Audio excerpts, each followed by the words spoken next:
우리 말씀 보도록 합니다. 열왕기상 19장 1절부터 14절 말씀입니다. 열왕기상 19장 1절부터 14절 말씀.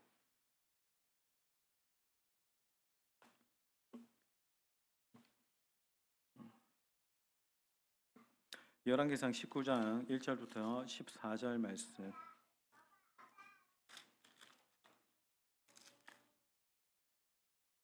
우리 저와 여러분이 교독하면서 말씀 우리 같이 보겠습니다. 아합이, 제가 먼저 읽습니다. 아합이 엘리야가 행한 모든 일과 그가 어떻게 모든 선지자를 칼로 죽였는지를 이세벨에게 말하니,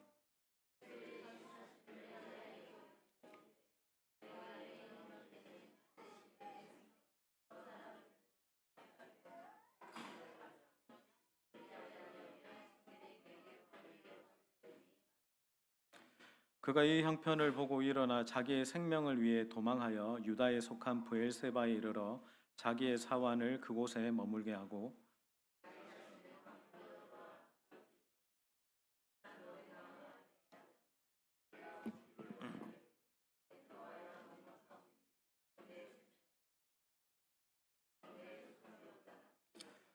로뎀나무 아래에 누워 자더니 천사가 그를 어루만지며 그에게 이르되 일어나서 먹으라 하는지라.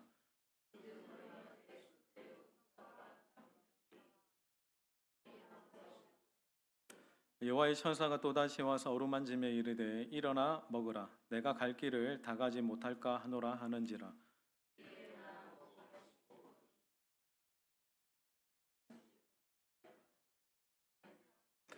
엘리야가 그곳 굴에 들어가 거기서 머물더니 여호와의 말씀이 그에게 임하여 이르시되 엘리야야, 내가 어찌하여 여기 있느냐.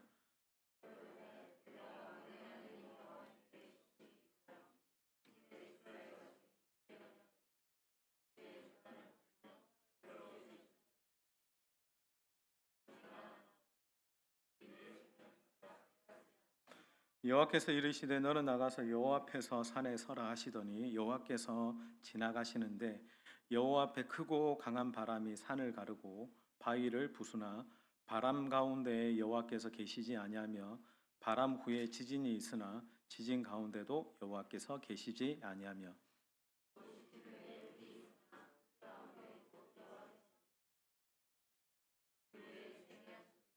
엘리야가 듣고 겉옷으로 얼굴을 가리고 나가 굴 어귀의 섬에 소리가 그에게 임하여 이르시되 엘리야야, 내가 어찌하여 여기 있느냐.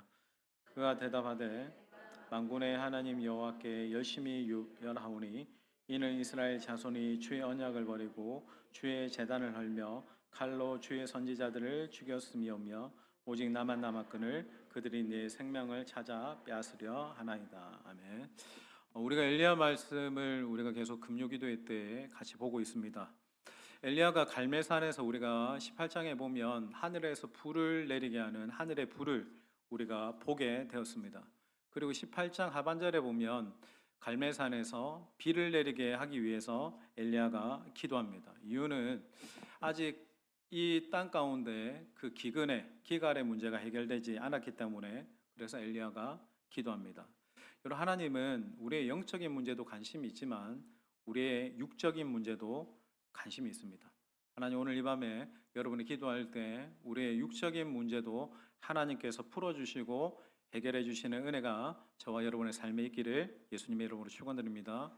제가 주일날 그 비를 내려주소서라는 말씀 전하면서 한 분이 제게 이제 전화가 왔습니다. 목사님, 제 하는 사업 프로젝트 위에 정말 사업의 길이 열려지는 것이 좀 필요했는데 요즘 계속 듣고 있던 찬양이 그 비준비하시니, 그 찬양을 듣고 기도하는 중에 말씀도 그랬고 또 찬양도 우리가 이제 말씀 끝나고 나서 비준비하시니라는 찬양을 고백하면서 집사님 그분이 굉장히 이제 은혜가 되었고 하나님의 격려가 되었다라고 얘기했습니다. 여러분, 우리 인생에 하늘의 비가 필요합니다.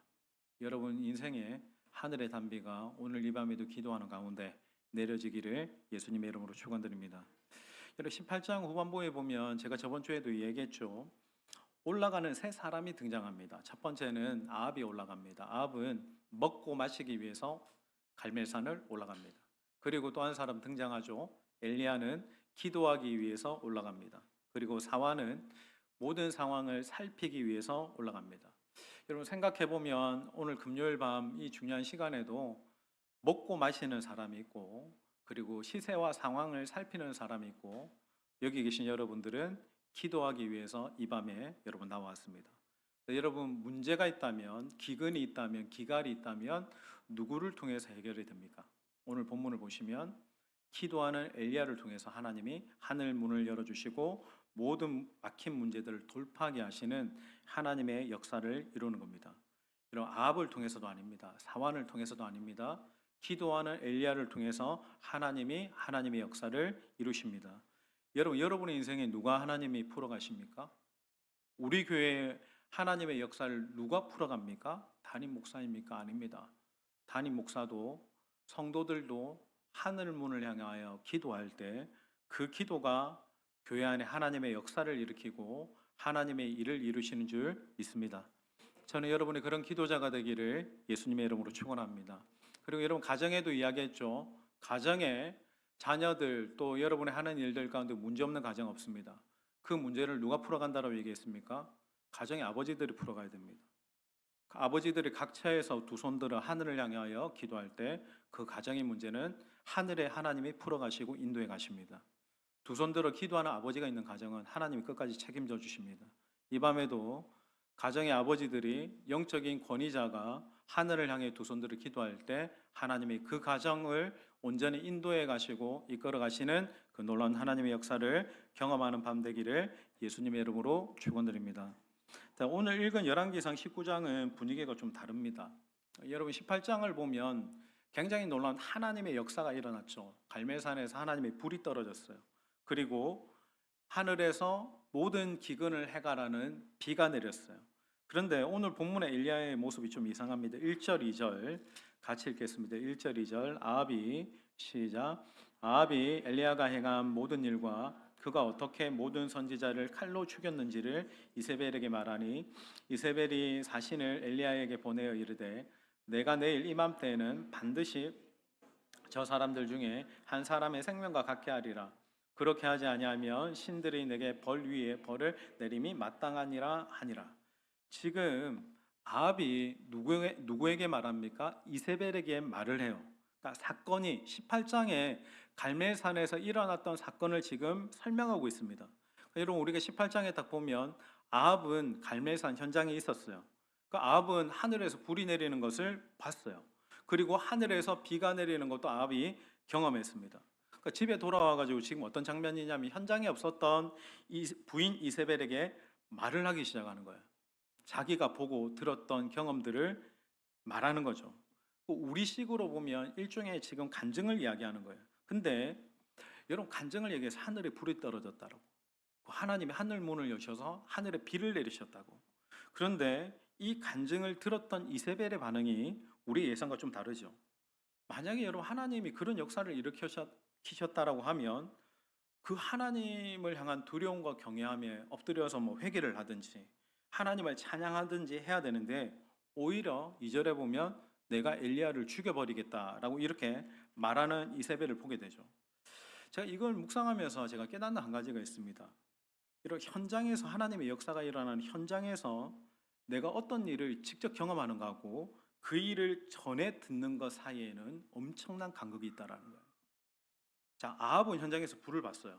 그리고 이세벨은 그 현장에 없었어요. 그리고 아합은 하늘에서 비가 내리는 것을 봤어요. 그런데 이세벨은 그 현장에 없었습니다. 잘 전달이 안 되죠. 만약에 여러분 이세벨이 현장에 있었다면 내용이 이세벨의 반응이 달라질 수도 있겠습니다. 여러분 생각해 보면 언제나 있어야 될 사람이 현장에 없어요. 기도해야 될 사람이 기도의 자리에 없고요. 지금도 여러분 마찬가지죠. 진짜 제가 보기에 우리 교회 기도해야 될 사람이 기도의 자리에 없고요. 예배의 자리에 있어야 될 사람이 예배의 자리에 없다라는 것이 여러분 정말 영적으로 안타까운 겁니다. 여러분 은혜가 부어질 때 은혜의 현장이 있습니다. 그러니까 여러분 은혜의 현장, 축복이 부어지는 그 축복이 일어나는 그 현장에서 일어나는 역사를 여러분 놓치지 마셔야 됩니다. 내가 보세요. 이 현장에 있기 때문에 얻어지는 은혜가 반드시 있습니다. 그러니까 내가 이 현장에서 기도하고 있기 때문에 얻어지는 축복이 있고요, 응답이 있습니다. 그 여러분들이 이 자리에 있으면서 지금 당장 내게 뭐 하늘에서 불이 떨어지거나 막 하늘에서 비가 내리거나 이런 역사가 내가 당장 눈에 보이는 게 있다라고 할지라도 기적은 항상 그 현장에서 일어납니다. 기도의 현장에서 일어납니다. 그리고 말씀이 떨어지는 현장에서 하나님의 역사가 있다라는 거예요. 그 현장에서 내가 지금 기도하고 있기 때문에 반드시 하나님은 현장에서 기도한 여러분 한 명 한 명의 기도와 말씀 앞에서 반응하고 제가 믿음의 자리를 지켰던 그 현장 속에 있었던 여러분의 시간들을 하나님이 기억하신다라는 거예요. 여러분, 이 현장에 머물러 있는 것이 여러분 축복인 줄 믿습니다. 그러니까 여러분, 화면교회 금요기도회가 좋대, 그런 소문을 통해서 전해지는 그 감동이 100% 전달되지 않죠. 그러니까 현장에 와서 경험하는 하나님의 역사.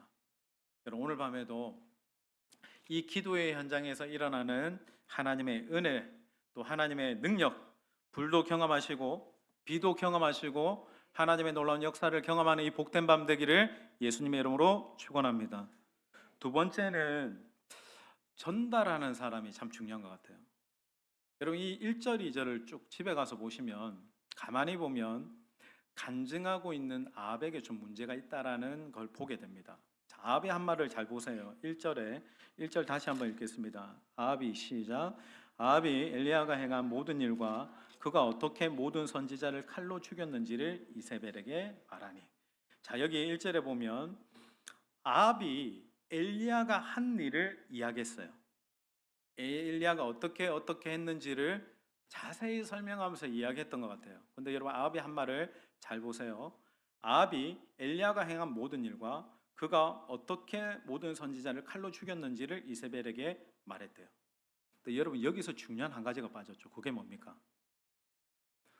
지금 아합은 엘리야가 한 일을 이야기했어요. 근데 그거 사실 엘리야가 한 일이 아닙니다.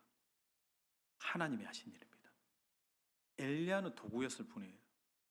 아합이 간증하긴 하는데 진짜 주어인, 진짜 역사의 주인공이신, 진짜 일하는 주체이신 하나님 쏙 빼먹고 도구인 엘리야가 한 것처럼 이야기한 거예요.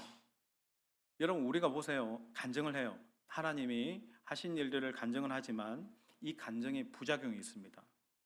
모든 것은 하나님이 하신 것인데 하나님을 빼고 하면 부작용 생깁니다. 지금 여러분이 하는 직장, 그리고 학생들 학업하는 공부, 공장, 농장, 사업, 우리 교회, 모든 것은 하나님이 하신 거예요. 그리고 하나님이 하실 거예요. 내가 아니라 사람이 아니에요. 하나님이 하셨고 하나님이 하십니다. 우리 인생에 하나님이 빠지면 우리는 나땡입니다. 아무것도 아닙니다. 우리 도구에 불과한 거죠. 여러분, 오늘 본문 말씀을 잘 보세요. 하나님을 빼먹고 도구에 불과한 엘리야를 부각해서 간증을 했더니 지금 엘리야가 위험에 처하네요. 간증의 주인공이 사람이 되면 그 사람이 그 간증 때문에 넘어질 수 있습니다. 내가 기도하고 열심히 준비해서 취업이 됐어요. 취업이 됐는데 내가 직장에서 일을 하다가 보니까 마치 내가 열심히 노력하고 내가 열심히 일해서 된 것처럼 내가가 되면 그 말하는 내가 위험에 처할 수 있습니다. 우리 교회가 화면교회가 목회자도 아니고 평신도도 아니고 하나님이 하셔서 여기까지 된 것인데 우리 교회 혹 저도 그렇고 여러분도 그렇고 내가 잘해가지고 내가 열심히 해가지고 내가 헌금 많이 해가지고 내가 이렇게 교회 봉사해서 이렇게 교회가 되어진 것이냐 착각하면 우리 교회가 위험해질 수 있습니다. 여러분, 하나님이 하셨습니다. 그 직장, 그 일, 가정 다 하나님이 하신 거예요. 그리고 하나님이 하실 겁니다. 자, 이세벨의 협박을 듣고 엘리야가 낙심해서 도망갑니다. 3절, 4절 같이 읽겠습니다. 그가 이 형편을 보고 시작. 그가 이 형편을 보고 일어나 자기의 생명을 위해 도망하여 유다에 속한 브엘세바에 이르러 자기의 사환을 그곳에 머물게 하고 자기 자신은 광야에 들어가 하루킬층 가서 한 노뎀나무 아래에 앉아서 자기가 죽기를 원하여 이르되 여호와여 넉넉하오니 지금 내 생명을 거두시옵소서. 나는 내 조상들보다 낫지 못하나이다. 지금 엘리야가 하나님께 하나님, 낙심돼 가지고 내가 죽기를 원합니다. 하나님 지금 내 생명 거두어 가달라라고 이야기하죠. 여러분 정말 이게 우리가 알던 엘리야가 맞나 싶죠. 18장에 그 담대함이 있고 용기가 있고 영성이 있었던 그건 다 온데간데 없고 도망을 가는데, 여러분 오늘 본문을 보시면 어디까지 도망가냐면 유다에 속한 브엘세바까지 도망갔다라고 얘기했어요. 여러분 보세요. 아합은 북이스라엘 왕이에요. 근데 지금 엘리야가 어디까지 도망가냐면 국경을 뛰어넘어 가지고 남유다까지 도망을 가요. 그것도 브엘세바는 남유다에서 최남단입니다. 그러니까 유다 제일 끝자락까지 지금 엘리야가 도망을 간 거예요. 도망갈 수 있는 데까지 그가 도망간 거예요. 근데 그것도 모자랐는지 나중에 여기 말씀해 보시면 광야로 내려가요. 광야로 더 내려가서 하나님 내 죽겠습니다. 하나님 저 선지자 그만하겠습니다. 라고 이야기합니다. 네, 여러분 이 엘리야의 장면을 보면서 어떤 생각이 듭니까? 저는 참 이런 엘리야의 모습도 기록해둔 성경이 고마운 거죠. 여러분 열왕기상 18장의 엘리야를 보면 주눅이 듭니다. 근데 열왕기상 19장의 엘리야를 보면 위로가 됩니다. 야고보서는 분명히 엘리야가 우리와 성장이 같은 사람이라고 했는데, 지난주까지는 하늘에 비가 내리고 하늘에서 불이 내리는 엘리야 굉장히 부담스러운데 19장을 보니까 공감이 됩니다. 다 때려치우겠대. 이제 좀 그만하겠대. 진짜 이제는 기도하고 사역하는 거 포기하고 싶대. 제가 아는 주변의 대부분 목회자들 중에 한 절반 이상이 정말 사역 그만두고 싶다, 힘들다, 지친다 할 때가 있습니다. 저도 그럴 때가 있었거든요. 목회가 힘들다, 지친다, 피곤하다, 오늘 밤에도 그냥 기도 빨리 끝내고 피곤한데 그만두고 빨리 가고 싶다. 근데 여러분 그럴 때 더 기도하셔야 됩니다. 그만두고 싶을 때 더 하나님께 나가야 돼요. 하나님과 멀어지면 안 돼요.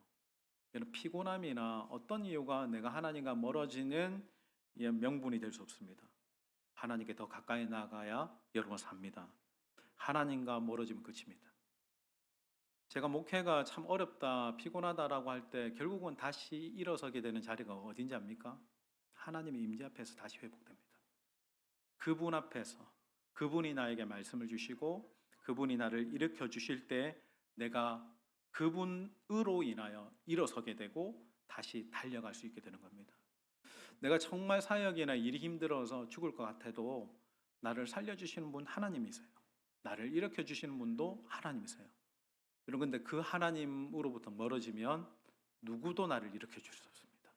오늘 하나님이 여러분들을 일으켜 주시기를 원하고 지친 여러분의 심령과 몸과 영혼을 하나님께서 격려해 주시기를 원하고 하나님이 오늘도 거침없이 달려가게 하시는 하나님의 능력과 은혜가 기도하는 여러분 가운데 임하게 되기를 예수님의 이름으로 축원드립니다. 여러분 이런 장면이 잠시 위로는 되는데 근데 이 엘리야의 모습이 참 낯설죠. 불과 바로 앞장에서 굉장히 위대한 승리를 이룬 이 엘리야가 불과 이 한 장 뒤에 왜 이런 엘리야의 모습을 보일까? 왜 이토록 엘리야는 깊은 영적 침체에 빠져 있을까? 그렇게 멋지게 쓰임받던 이 엘리야가 이렇게 힘없고 무력한 사람으로 변했을까? 단서가 성경에 있습니다. 자, 엘리야가 한 말을 주목해서 보세요. 4절 한 번 더 읽겠습니다. 자, 4절 읽습니다. 자기 자신은 시작. 자기 자신은 광야로 들어가 하루킬쯤 가서 한 노뎀나무 아래 자기가 죽기를 원하여 이르되 여호와여 넉넉하오니 지금 내 생명을 거두시옵소서. 나는 여기 엘리야가 하나님께 고백하는 걸 잘 보세요. 여호와여 넉넉하오니 지금 내 생명을 취하시옵소서라고 하면서 뭐라고 고백하냐면 나는 내 열조보다 낫지 못하나이다. 여기 보세요. 나는 내 열조보다 낫지 못합니다. 이게 그가 선지자를 사표낸 이유예요. 내 조상들보다 내가 나을 것이 없는 사람입니다라고 지금 그가 말합니다. 그러면 여러분 생각해 보세요. 엘리야가 그동안은 사역하면서 어떻게 생각해 왔다라는 말입니까? 나는 내 열조보다 더 나은 사람이라고 생각했던 거예요. 나는 내 조상들보다 내 믿음의 선배들보다 그래도 좀 더 나아라고 생각했던 것 같아요. 여러분 갈멜산에 엘리야에게 뭐가 있었을까? 지금까지 존재했던 믿음의 선배들, 조상들보다 내가 더 나은 사람이지. 왜? 나는 하늘에서 불을 내렸거든. 내가 기도하니까 3년 6개월 동안 하늘이 닫혔거든. 내가 다시 기도하니 하늘에서 비가 내렸거든. 여러분, 이런 사람이 누가 있어요? 엘리야가 자신도 모르게 내가 내 조상들보다 나은 사람이라고 생각하게 된 것 같아요. 나 같은 사람 없지. 나같이 하나님께 쓰임받은 사람은 없어라고 하면서 생각하다가 나는 내 조상들보다 나은 사람이라고 생각했는데 지금 보니까 나는 그들보다 나은 것이 없는 사람인 것 같네요라고 하는 거예요. 여러분, 이게 뭡니까? 엘리야의 교만이죠. 여러분 10절을 보세요. 10절 같이 읽습니다. 그가 대답하되 내가 만군의 여호와께서 시작. 그가 대답하되 내가 만군의 하나님 여호와께서 열심히 유별하오니 이는 이스라엘 자손이 주의 언약을 버리고 주의 제단을 헐며 칼로 주의 선지자들을 죽였음이오며 오직 나만 남았거늘 그들이 내 생명을 보세요. 엘리야의 대답을 보세요. 내가 만군의 하나님 여호와께 열심히 유별하되 그리고 하반절에 보면 오직 나만 남았대. 그러니까 내가 여호와께 열심히 유별난 사람이래요. 그리고 오직 나만 남았대. 나만 남았대. 그러니까 14절에도 반복해서 이야기합니다. 모두 다 배교했는데 나만 유별나고 나만 특별했고 이제는 나만 남았대.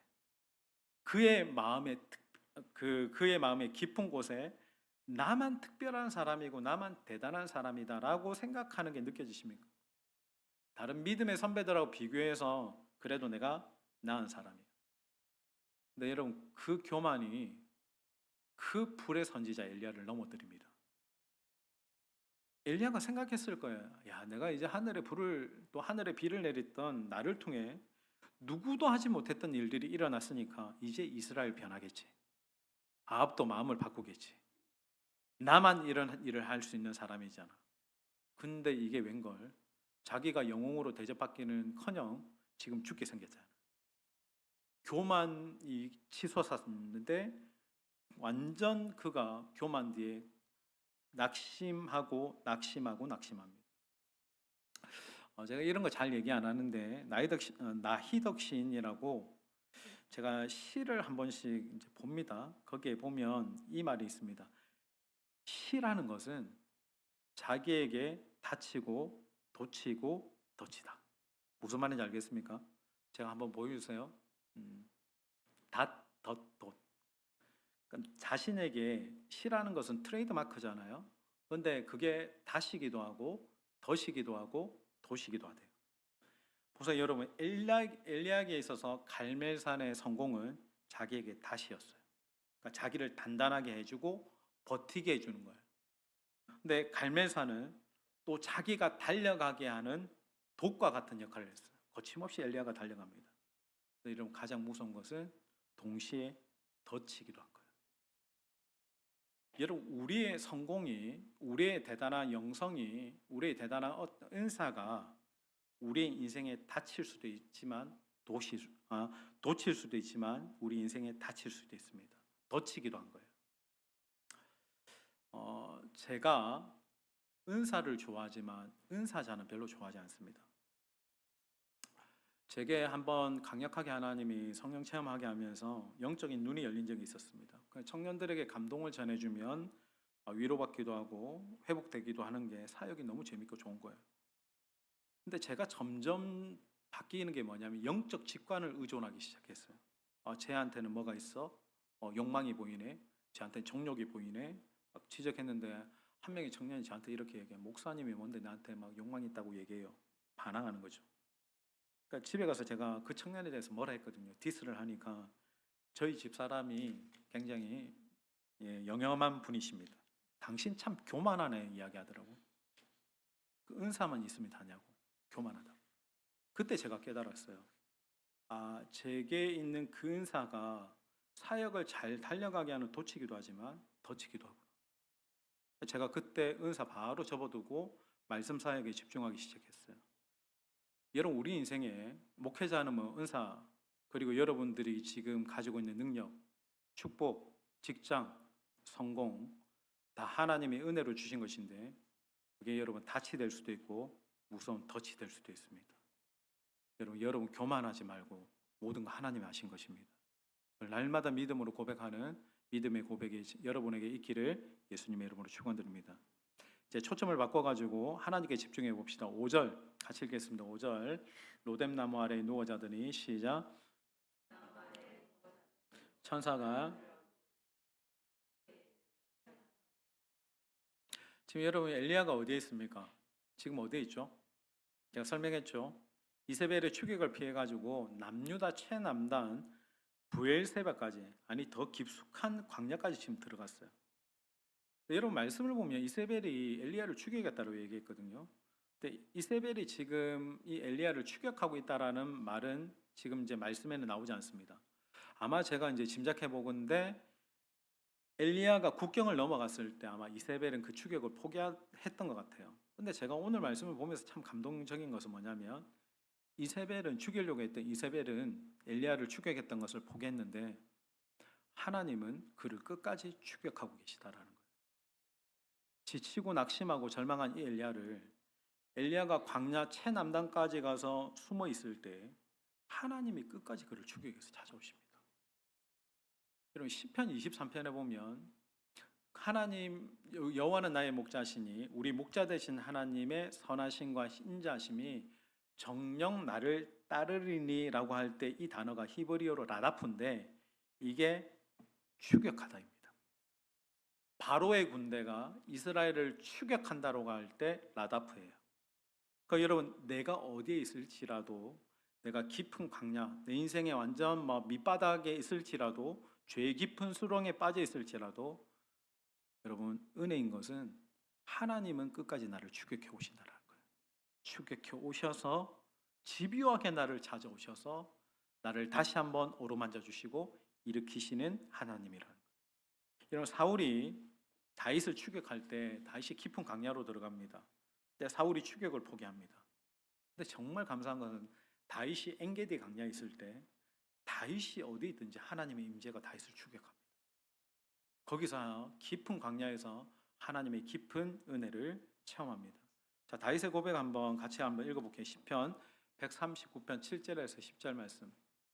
제가 정말 좋아하는 말씀인데 같이 읽겠습니다. 내가 주의 영을 떠나 시작. 주의 영을 떠나 어디로 가며 주의 앞에서 어디로 피하리까? 내가 하늘에 올라갈지라도 거기 계시며 스올에 내 자리를 펼치라도 거기 계시나이다. 내가 새벽 날개를 치며 바다 끝에 가서 거주할지라도 거기서도 주의 손이 나를 인도하시며 주의 오른손이 나를 붙드시리라. 아멘. 이런 그 하나님이 여러분의 평생에 어디를 가든지 하나님 추격해 오시고 나를 붙드시고 인도해 가시는 하나님이신 줄 믿습니다. 그뿐 아니라 5절 한 번 더 보세요. 5절. 자, 제가 한번 읽습니다. 로뎀나무 아래에 누워 자더니 천사가 그를 어루만지며 그에게 이르되 일어나서 먹으라 하는지라. 여기 보면 천사가 그를 어루만지며라고 하죠. 하나님이 지친 그를 어루만져 주십니다. 그의 육신과 영혼을 만져주시죠. 여러분 하나님이 나를 만져주시면 내가 삽니다. 오늘 밤에도 내가 두 손 들어 기도할 때 하나님 내 손 잡아주시면 내가 다시 일어설 수 있고 달려갈 수 있습니다. 내가 지쳐 엎드려 있을 때 하나님이 나를 만져주시면 내가 살아날 겁니다. 여러분 내가 시험 들고 넘어져도 주님의 임재 앞에 넘어져야 내가 삽니다. 여러분 6절 같이 읽습니다. 6절 같이 읽겠습니다. 6절 본즉 시작. 숯불에 구운 떡과 한 병 물이 있더니. 자, 우리 7절 8절까지 읽겠습니다. 여호와의 천사가 시작.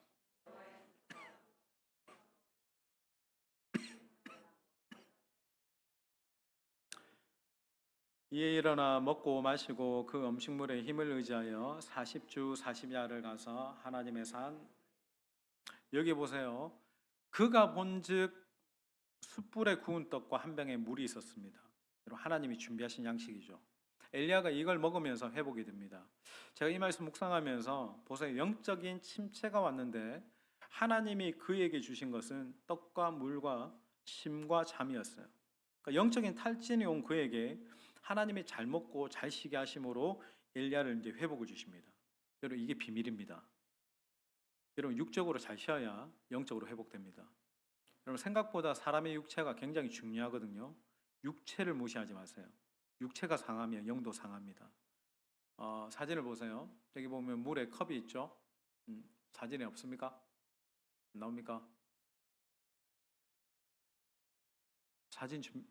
여기 물에 컵이 있죠.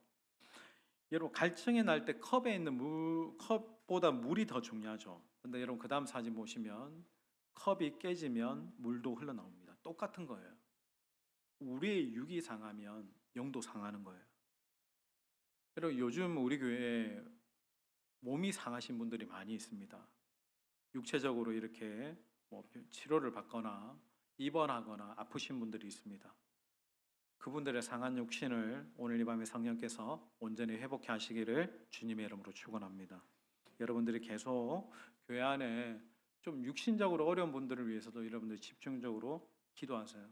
내 육이 망가지면 영적인 기능도 망가져요. 근데 기도하면서 우리가 영과 육이 함께 살아나면 모든 것이 다 회복됩니다.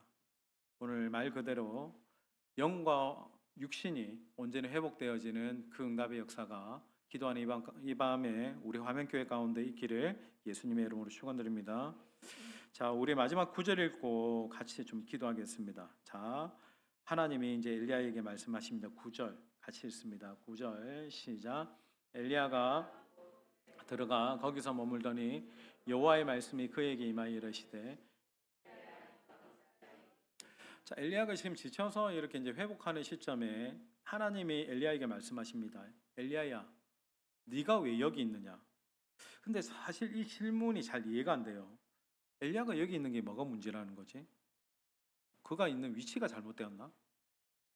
지금 하나님이 엘리야에게 호렙산에 있는데 왜 너가 여기 있느냐라고 물으시는 이유가 있습니다.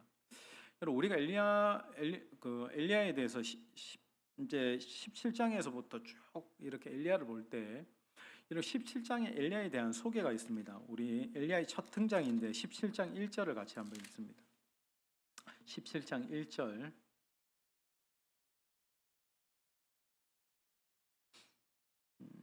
자, 우리 길라세 우리 같이 읽겠습니다. 시작. 우관한 자 중에 디셉 사람 엘리야가 아합에게 말하되 내가 섬기는 이스라엘 하나님 여호와께서 살아계심을 두고 맹세하노니 내 말이 없으면. 자, 여기에 보면 내가 섬기는 이스라엘의 하나님이라고 하죠. 내가 섬기는 이스라엘 하나님 여호와께서 살아계심을 두고 맹세한다라고 하는데 원어로 보면 섬기는 이라는 말 앞에 생략되어 있는 단어가 있습니다. 서 있다라는 말이 있어요. 그러니까 이 말의 의미는 엘리야가 자기 자신의 정체성이죠. 자기 자신을 소개할 때 뭐라고 왕 앞에 소개하냐면 나는 하나님 앞에 서 있는 사람입니다. 하나님이 나를 세우셨고 나는 항상 하나님 앞에 서 있는 사람이라고 소개해요. 자, 18장 5절에도 그가 말하기를 18장에도 보면 뭐라고 이야기하냐면 내가 하나님 앞에 서 있다라고 표현하는 그 표현들이 있습니다. 내가 하나님 앞에 서 있다. 그럼 엘리야의 정체성이 뭐냐면 나는 하나님 앞에 서 있는 사람이라. 그게 그의 정체성입니다. 지금 하나님 그래서 엘리야에게 말씀하세요. 너 지금 어디에 서 있느냐? 이 말은 네가 항상 내 앞에 서 있었는데 지금 너는 지금 어디에 있느냐라고 하나님이 물어보시는 거예요. 그럼 여러분 여기서 이제 마지막으로 질문입니다.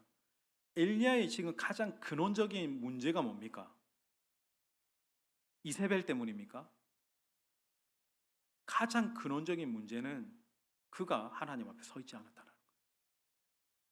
그러니까 지금 하나님이 그에게 요구하시는 것은 너 원래 처음에 내가 너를 부를 때 그랬던 것처럼 네가 내 앞에 서 있으라는 거예요. 자, 11절을 보세요. 다시 본문으로 돌아가지고 19장 11절. 자, 여호와께서 이르시되 같이 읽습니다. 시작. 여호와께서 이르시되 너는 나가서 여호와 앞에서 산에 서라 하시더니 여호와께서 지나가시는데 보세요. 하나님이 엘리야에게 요구하신 것 딱 한 가지예요. 너는 나가서 여호와 앞에서 산에 서라라고 말씀했어요. 그러니까 하나님이 엘리야를 회복시켜 주시기 위해서 요구하신 한 가지는 너 내 앞에 다시 서 있으라는 거예요. 그러면 여러분 엘리야가 하나님 앞에 잘 서 있다가 지금은 어디에 서 있다라는 말입니까? 이탈했다라는 거예요, 하나님께서. 제가 보기에 이 말씀 이제 묵상하면서 생각하는 거는 아이러니하게도 엘리야가 갈멜산에서 하나님 앞에 있던 그가 이탈했던 것 같아요. 분명히 갈멜산은 하나님의 역사가 있었던 장소예요. 근데 또 갈멜산에 수많은 그 불이 임할 때, 하늘에서 비가 내릴 때 수많은 백성들이 함께 했던 곳입니다. 하나님의 불이 임할 때 수많은 사람들이 환호하며 외쳤겠죠. 아, 진짜 하나님, 하나님이시다. 네, 엘리야 진짜 하나님의 종이구나. 어쩌면 엘리야가 그 순간에 사람들의 박수로 하나님 앞에 있다가 사람들의 박수의 자리로 이동해 버렸을지 모르겠어요. 어느 순간부터 그가 하나님 앞에 아니라 세상 사람들, 수많은 군중 앞에 서 있는 거예요. 그러니 이세벨이 두려워지는 거예요. 너무나 중요한 말씀입니다. 여러분, 제 아무리 엘리야라 할지라도 그가 사람들 앞에 서 있고 세상 앞에 서 있을 때와 하나님 앞에 서 있을 때가 달라요. 내가 하나님 앞에 서 있으면 언제나 당당합니다. 물질이 없든 내가 세상에서 포지션이 어떠하든 그거 중요하지 않습니다. 내가 하나님 앞에 있기 때문에 언제나 당당하고 두려움이 없고 거침이 없는데, 그런 내가 세상 앞에 사람들 사이에 서 있을 때 내가 절망하고 낙심하게 돼요. 우리는 물질의 문제가 생기면 물질의 문제라고 생각합니다. 세상에 어떤 문제가 생기면 자녀 문제나 가정의 문제가 생기면 그 문제가 원인이라고 생각해. 아니, 하나님 다르게 말씀합니다. 너 다시 내 앞에 서라는 거예요. 여러분, 우리가 하나님 앞에 다시 서게 되면 그 문제가 하나님이 풀어가시는 그 역사를 보게 될 줄 믿습니다. 하나님 앞에 다시 서야 돼요. 우리의 정체성이 뭐냐면 늘 우리는 하나님 앞에 서 있는 사람이에요. 내가 기도를 하든 예배를 하든 내가 주님 앞에 홀로 섭니다. 이게 찬양을 할 때든 기도를 할 때든 우리 고백이 돼야 됩니다.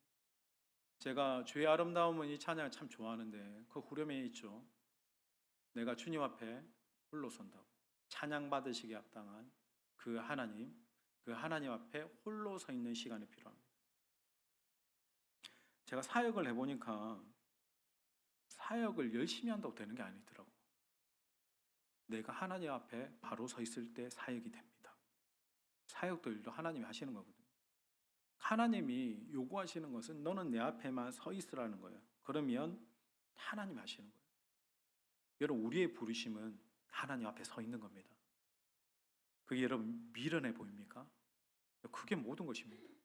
내가 하나님 앞에 서 있을 때, 내가 하나님 앞에 온전히 세워져 있을 때 사역이 있고 회복이 있고 치유가 있고 능력이 있고 미래가 있는 거예요. 오늘 이 밤에도 여러분 하나님 앞에 바로 서 있기를 예수님의 이름으로 축원합니다. 하나님 앞에 내가 온전히 서 있으면 그분이 이끌어 가시고 인도해 가십니다. 제 사역의 원천과 모토도 이것입니다. 하나님 앞에 내가 독대하며 서 있는 것. 하나님, 내게는 사람이 중요하지 않습니다. 내게는 사역보다 하나님이 더 중요합니다. 내가 하나님 앞에 홀로 있습니다. 내가 하나님 앞에 머무릅니다. 하나님이 나의 전부입니다. 이 고백이 되면 하나님이 인도해 가십니다. 여러분의 삶에도 마찬가지입니다. 여러분의 삶에 그 어떤 주변의 어떤 것보다 내가 하나님 앞에 독대하며 하나님 앞에 서 있을 때 그분이 나의 삶의 모든 것을 인도해 가시고 이끌어 가십니다. 그 하나님 오늘 경험하는 이 복된 밤 되기를 예수님의 이름으로 축원드립니다.